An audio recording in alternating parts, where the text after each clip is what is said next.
You ask Tiger to solve. This deals with linear equations with one unknown.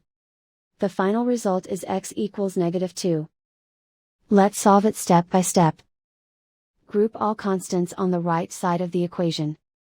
Add 1/2 to both sides. Combine the fractions.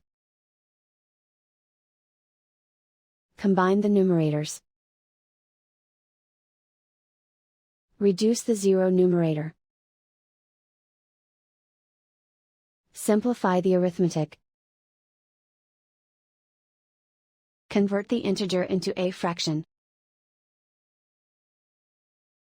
Combine the fractions. Combine the numerators. Isolate the x. Multiply both sides by inverse fraction 4/3.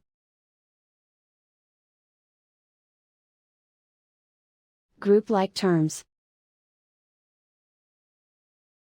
Multiply the coefficients. Simplify the fraction. Multiply the fractions.